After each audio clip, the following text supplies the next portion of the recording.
Hello and welcome to another edition of the College Football Show. I'm Nick Roby again with Barrett Black. Barrett, how's it going? It's going great, Nick. Yeah. Good to be here with you again. Yeah, you too. Just decided to switch it up a little bit, a little different camera angle this time. You know? Yeah. Going for Different the seating arrangement. seating, It's a Well, big game this opposite week. sides of one another. I know. It's a different week, It is. It's a big week. Big week. First off, how are you feeling? I feel like there's probably a lot of emotions going on in a week like this. Oh yeah, for sure. I mean, anytime you play LSU, it's a nervous week, but it's just especially nervous this week because there's been no official announcement if Tua's playing yet. Okay, that was the question, and I wanted to hear if you're hearing anything because I'm still not hearing. Man, I'm checking trying to keep Twitter. hush I'm out. checking Twitter every day. Well, up until the past few days, just seeing does anybody have any inside news that they're leaking and stuff. But they're keeping it pretty tight-lipped. The word was he practiced on Wednesday, non-contact last Wednesday. Just did a few drills. I'm sure it was nothing too intense. And then Saban has said, throughout the past week, it's going to be a game time decision. So I guess that pretty much means we'll be on the edge of our seats until then. So yeah, I think there's no way Tua doesn't play. Oh, me too. At least man. a little bit. Me too. It's Alabama LSU. Like this is like the season. This is the establish yourself game. Yeah. Establish yourself as. Tua has a lot to gain by playing in this game. He's already thought of as a top draft pick, but this could solidify some things.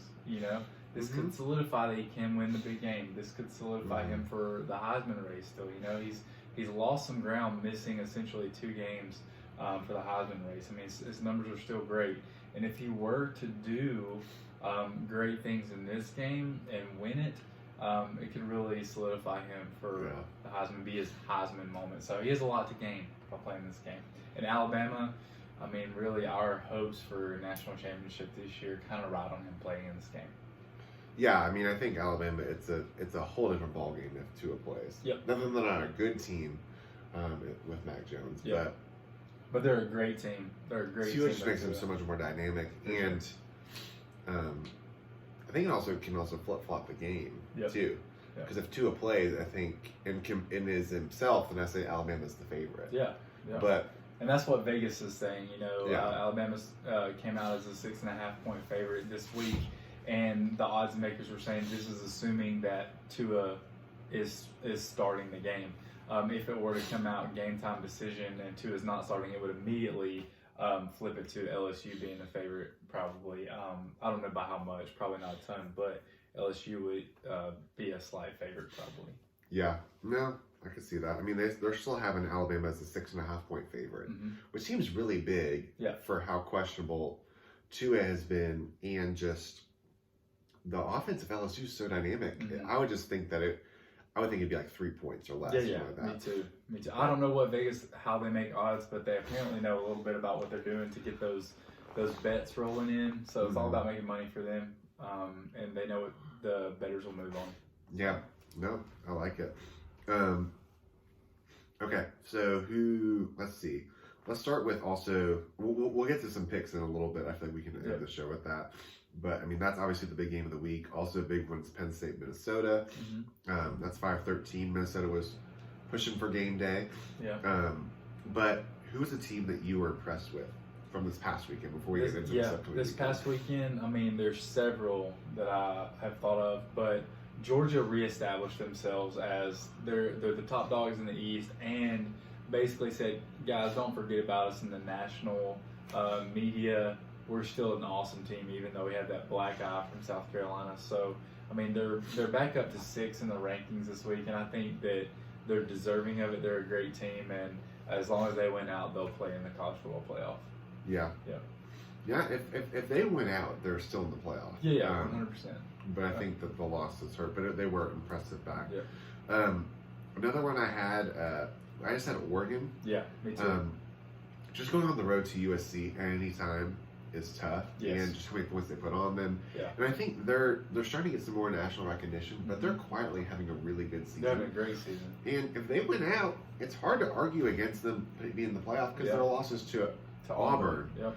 On a neutral field, and Auburn is number 12 in the country right now. For sure. So that's not a bad loss. Not at all. Yeah. Not at all. I also thought Wake Forest, really, they played excellent against NC State at NC State. I mean, I think it was at NC State. I mean, NC State's not great this year, but Wake Forest, being a ranked team, they went out and took care of business like they were supposed to. And I think that they're going to be a formidable opponent for Clemson.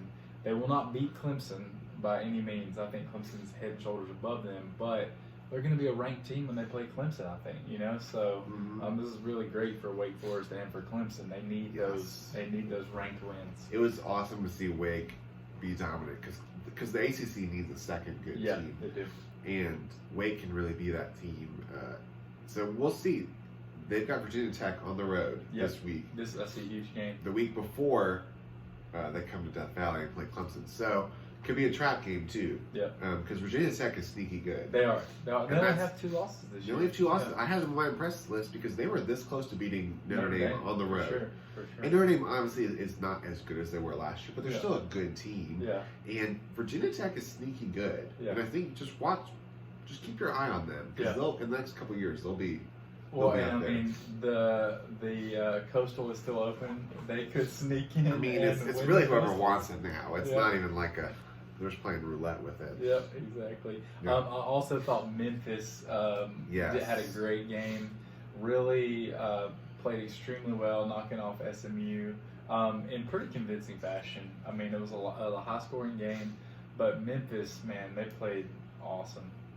They did, and I watched some of that. And excuse me for that's just allergies, because I had SMU on my not so impressive list. Yeah. Just because Memphis was in control of that game, even though SMU brought it back and fought valiantly to bring it back, Memphis was the dominant team in that game, and just SMU just didn't play to the game that they thought they could. And so I just had them down just because they didn't look as, even though they scored that many points, they didn't flow as much as you would have normally expected them to. For sure. Yeah. That running back from Memphis is awesome. I can't remember his name, but man, he had a great game. That's all I had from the surprises list. Anything that was the letdown? I think you mentioned. I just said SMU because they had a chance to go to New Year's Six, and not that they don't, but that just felt like a big moment game. I had a couple other ones I can mention just quickly. App State losing to Georgia Southern. That was a bummer. Rivalry game. Just kind of a bummer to see them lose. And then Florida State had a bad weekend. They lose pretty bad to a not so great Miami team who's been inconsistent, is the nice way to say Miami's been this year. And Florida State, and then they fire Willie Taggart. Which I'm not surprised. My only thing is, who are you going to get? Yeah. Well, I actually was surprised because, I mean, he's not been there 2 whole seasons. It seems like a culture thing too. It's like it seems like he didn't have control of the locker room as part of it. Yeah. I'm just wondering, there must not have been a very large buyout there, because if there was a large buyout, I can't imagine that they would fire him so quick. But anyways, I think that firing probably started a little chain reaction of things. Namely, Minnesota but they did lock down PJ Fleck. They locked him down really quick. Yeah, it was like, it felt a little bit like Minnesota. Like, you think someone's, I mean, PJ Fleck's good, and don't get me wrong, but it definitely felt like they were trying to, like, overcompensate. Like, to me, so a buddy of mine asked the other day, like, immediately when the news broke that Willie Taggart was fired, he was like, who do you guys think Florida State's going to get? And I was just racking my brain. I was like, gosh, who has like a South presence there? Who has a Florida presence? Who would be interested in that job right now? Not a ton of names were coming to mind. I was thinking, okay, maybe Wake Forest coach, maybe NC State's coach, like some things coming to mind. But PJ Fleck, even though he's more of a Big Ten guy, and he's got that like Midwestern. He's at UCF. Yeah. He was, wasn't he? He was UCF. I'm sorry. No, Scott Frost. I'm sorry. That's Scott Frost. No, PJ Fleck was at Central Michigan. That's what it was. He has that like Midwestern type feel. Like he's a good guy that would be awesome in the Big Ten no matter where he goes. But I'm like, Florida State is a historic program. I mean, it's a great job to have, historic since the 90s, I should say, or late 80s. But I mean, it's a great job to have. Would somebody like a PJ Fleck jump on that? And maybe Minnesota was thinking the same thing, and they're like, "Oh no, you don't." But we'll see what starts happening here towards the. That would be interesting. Season. I've heard Mike Leach. Kind of was like as an interesting name. Wow, that would be around crazy. That mean that's like corner to corner. That would be insane. They've also talked about immediately would they try to pull one of Clemson's coordinators? Yeah. Which is not like a bad thing to say. Honestly, I don't think they would go, especially in division. Yeah. I don't think they would go. Especially and not for Florida State's just got a lot more work than people I think realize of what they have to do there. I think what would happen more was that they would be like. Kind of happened even with Florida a little bit, because they got down after. I mean, they let Muschamp go. They bring in what's his name from Colorado? Yeah, like a smaller school. Yeah. Not like Colorado. What was it? Colorado State. I think Colorado State. Yeah. Like a smaller school to kind of build it up, and then you see Mullen come from Mississippi State. Like it almost seems like it needs somebody to bring him up who's like, it would be a promotion to come to Florida State, and it's like a whole new culture, whole new thing, new energy, just a newness to it, instead of it being more like a lateral like Power 5. It seemed, I almost think like a non-Power 5 coach would just be good to be like, and like a Florida person. I'll be really interested to see where Taggart ends up, because at South Florida he was awesome, like he really had South Florida as something for them. So it'd be interesting to see where he ends up. Yeah. I like it. All right, so obviously the big thing this week is, and actually we're recording this on Tuesday night before the playoff rankings come out. So we don't know what's going to happen. So it probably happens by the time we end up posting this, we will know the playoff rankings. Yep. So we are saying this before we know anything. We have ideas, but we don't have the official rankings in front of us. Just a disclaimer. But Barrett and I thought it would be fun to kind of give like who we would put as like our top guys. So maybe let's go. How about we each do? Do you have a top 10? Yeah, I have ready a top to go. 10. Okay, I can do a top 10 too. What if we could each go 10 through 6? Okay. Start from 10, and then we kind of preface it that way, and then go 5 through 1. 5 through 1, kind of back and forth. Sounds good. Okay. Who do you have as 10 through 6 for me? I have Florida, Oklahoma, Utah. So that one's the same as the AP. And then I have Georgia behind Oregon. So Oregon being at number 6, Georgia being at number 7 behind Oregon. Okay. That's interesting. We have some similarities and some differences. I haven't looked at his stuff either. So, other than just before we started. So, if I go 10 through 6, I put Baylor at 10. Okay. I had them over Florida. Yep. So I'd have Florida out of the top 10. Oklahoma at 9. Yep. Utah at 8. Georgia at 7, and Oregon at 6. So I think our 8 through 6 are the same. I've just been impressed with Oregon, and I feel like their loss is better than what Georgia's loss is. Yeah, for sure. And so that's why I think like Oregon has the top ranking. With Georgia, I'd probably say having a higher ceiling potential, but I think just based on what's been happening, I think you got to put Oregon for sure. 6. That's exactly what I'm thinking. Oregon's loss is definitely better than Georgia's loss. Interesting that you put Baylor in above Florida. I know Florida has 2 losses and Baylor's undefeated. I think Baylor's biggest knock, and what most people have been saying is, well, they haven't really played anybody yet, and their non-conference schedule is traditionally extremely weak.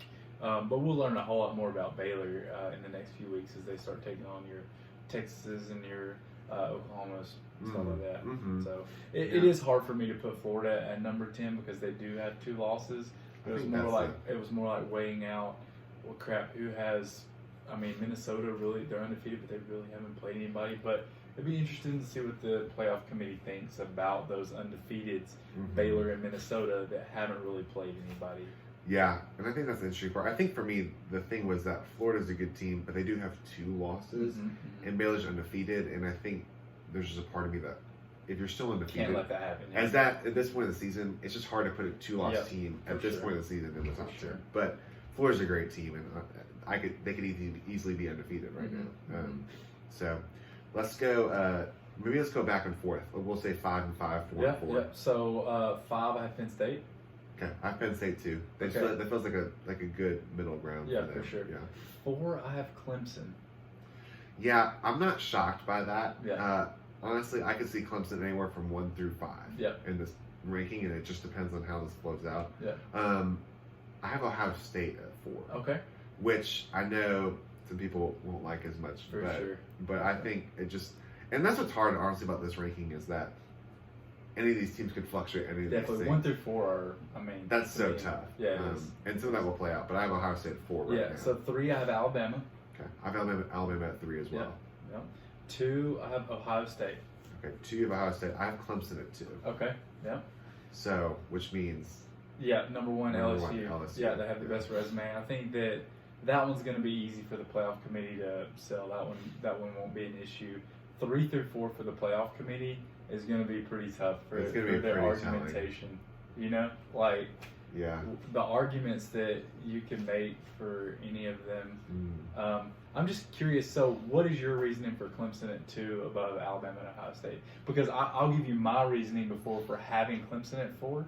And the only way you could justify Clemson being at 4, and it's just the struggle win at North Carolina, where Ohio State and Alabama haven't had the struggle wins. So what would be your reasoning for? I would slightly counter that with Alabama, but I would say the Tennessee win. For me, kind of counts like that, but you're right. The North Carolina win is very close. So for me, when I look at this, Clemson's still the defending national champion, and yes, I'm a Clemson homer person, so I'm not like.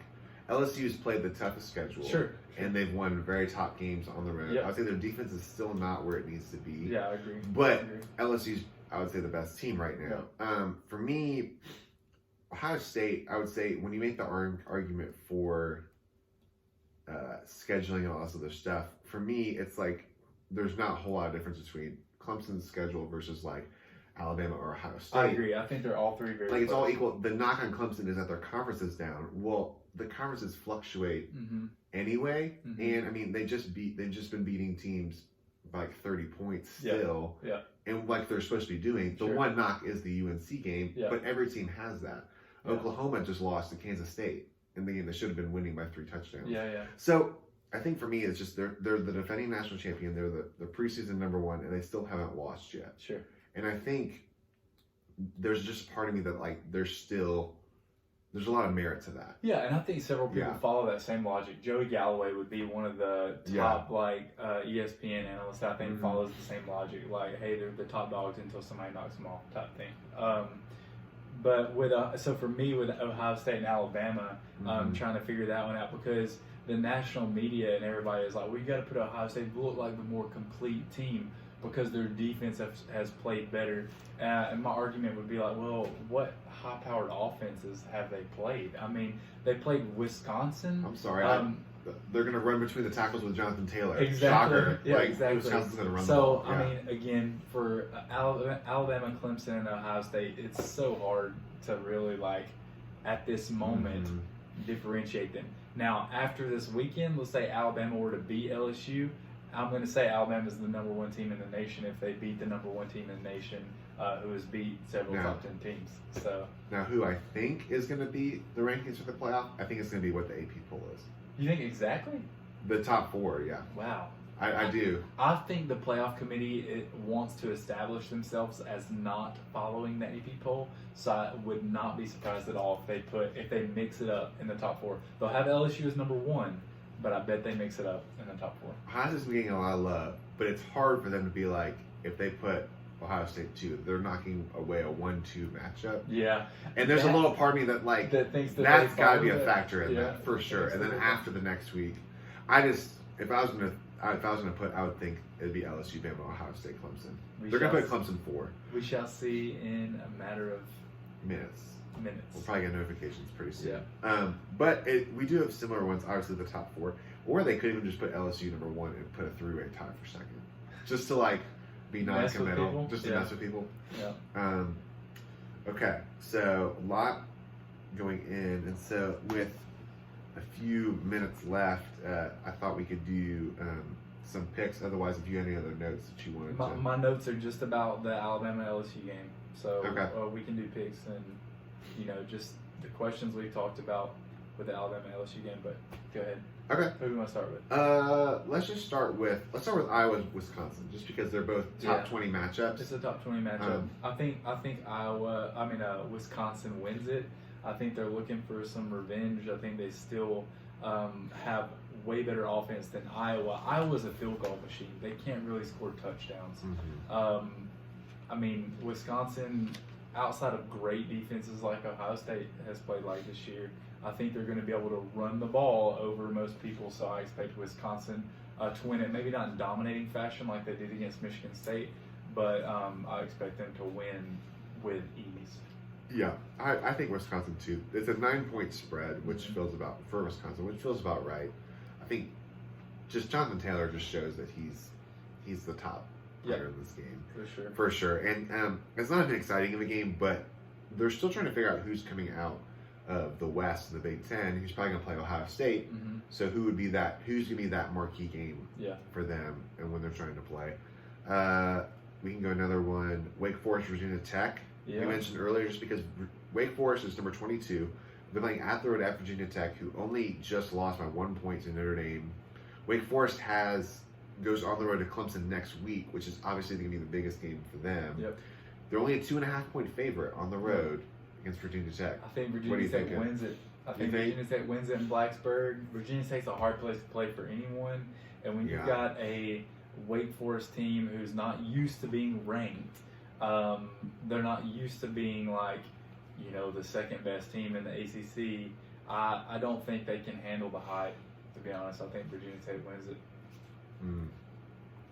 This is gonna be super close. I think down to the last little bit.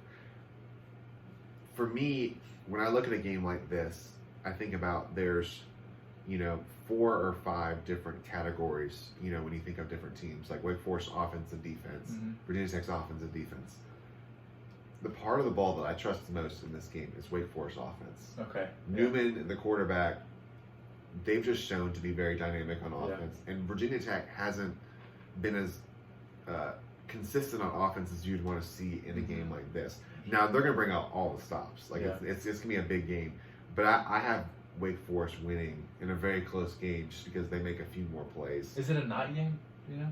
I'm not sure, but I think that does also make a difference too. But Wake Forest has just shown that they can play. But I think I almost could see them even having to fight back, being down by a touchdown or so, just have to come back in this game. But if I had to pick, I'm going Wake Forest.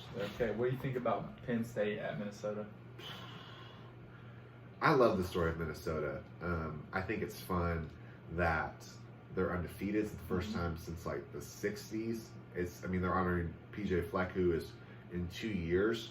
They are ranked number 13 in the country. I think also the thing to note is 3 weeks ago or so, they were 5-0 and not ranked. To now be 13 in the country, hosting the number 5 team, and you have a legitimate shot to win. However, it's gonna get ugly. I think Penn State is they're just way more dominant. And for sure. Minnesota, there's different tiers.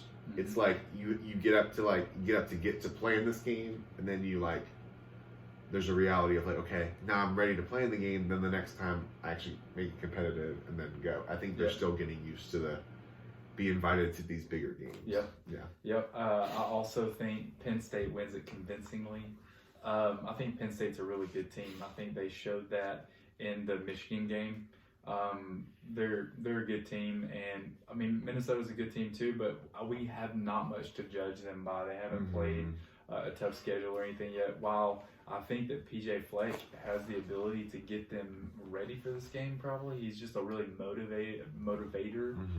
He can motivate teams to play extremely well. They may shock us all, but I really think that Penn State's going to win this one pretty handily. That's the better team. Yeah. All right. The big game of the week. LSU, Alabama 6.5-point favorite. First off, I want you to give a confidence level of how much do you feel like Tua is going to play? How confident do you feel in Tua's ankle right now? I feel 90% confident in Tua's ankle just because of the storyline they've been talking about. It's not as bad as last season. It's the right leg, not the plant leg. I feel a lot more confident in his ankle than I did against Oklahoma last year, his first game back from surgery. So I feel like he's definitely going to play. I feel like they're keeping it hush-hush a little bit for a storyline, a little bit for a surprise effect. Saban's like to keep it close. But yeah, I think that he's going to play. Now, granted, what I think about the game is totally dependent on him playing. 100%. My thoughts change if he's not playing. Even though I think Alabama's dynamic and they would keep it extremely close, I think LSU wins without Tua playing. Yeah. That being said, with other questions that I have out there that are going to determine how this game goes, will either defense be able to make big plays, get stops, make turnovers? Can LSU establish the run game? Because I think that's their biggest hope. Because if they can't establish a run game, I mean, Alabama's going to be able to, make some stops. I think both teams are going to be dependent on establishing the run game, and it's crazy how even these teams are. The Edwards-Helaire guy from LSU versus Najee Harris. I mean, I have almost the same amount of yards. The same amount of attempts. I mean, the teams are extremely even. The receiver cores for both sides, the quarterback for both sides, extremely awesome on offense. Turnovers could be the difference in the game. But if Tua plays, I think Alabama wins. Okay. Yeah. So if Tua plays. Yep. Yeah, I think that's the key is how is Tua's ankle going to hold up, and I think. Because I think what's going to happen is he'll go on the field. It's a matter of he takes a hit, he takes another hit. How does that ankle hold up over the course of third quarter? It's getting tighter and that sort of thing. I think and we've seen that Tua can play with half of an ankle too. Yeah. It's not as much as that. It's just a matter of can he consistently be on the field. Yeah. The interesting matchup for me too is Alabama's dynamic wide receivers versus the DBs of LSU, who in previous games have gotten there. Texas kind of showed them out a little bit, but those guys can play too. Delpit, their number one, actually had an ankle injury in the last game, so I haven't heard, his status, but I think that it was a high ankle sprain as well. So I'd be interested to know if he's going to play. Yeah. This is one of those games where unless you can't walk, you're gonna find your way out of the field. Oh, LSU is so hungry, man. Alabama has an 8-game win streak against them. They're ranked number 1 again. I mean, LSU wants this game so bad. They're hungry. Yeah, they're hungry. I think they do it. You think so? I think LSU. Yeah. For me, there's more question marks with Alabama. Yeah, and the bigger thing, and Burrow has also just shown that he's being at Alabama is not going to throw him off. No. They're going to play their game. Yeah. He almost kind of feeds off of that negative energy. Yeah. He almost might be just better on the road. It's everybody's against him. He just has that kind of persona about him. He just enjoys being that kind of guy. I think it's a really good game. Yeah. I could see the defenses even showing up a little bit more than people are expecting. For sure. But I've got LSU maybe by a field goal. Yeah. Last time these teams played is number 1 versus number 2, 9-6 in overtime. LSU wins the game. So, but then that's also the year when Alabama then won the national championship. Yeah, Alabama then beat them 21-0 in the national championship. It was dominant, and in fact, Alabama really dominated the regular season game. I was looking back at it this year, just reminding myself we missed 4 field goals in regulation. Oh, that's right. Yeah, 4 field goals. Man, we're always so bad at kicking. What if this game comes down to kicking? Guys, our top kicker who we recruited out of high school, the best kicker in the nation, has a thing pulled quad. He can't kick. So we're out there with our backup guy. We'll see if it comes down to kicking, and hope not. Yeah. Because LSU's kicker, clutch. Absolutely clutch. Freshman, he's going to be the best guy. He can ball. Yeah. This feels like a toss-up kind of game, though. Yep. I know the spread's 6.5, but yeah, I'm excited. I think it's going to be a fun weekend of games. Yep. It is 3 top 25 matchups. And I think we'll learn a lot more about the dynamic. I think the loser of this will still be over Clemson, just for the record. Oh, I can't imagine that.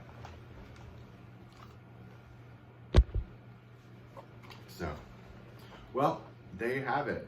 Exciting weekend. We'll know a lot more about the playoff in this year. So, Barrett, as always, thanks for being on. Great. Yeah. All right. So, all right. Thanks for tuning in, guys. All right. For now, we are signing off.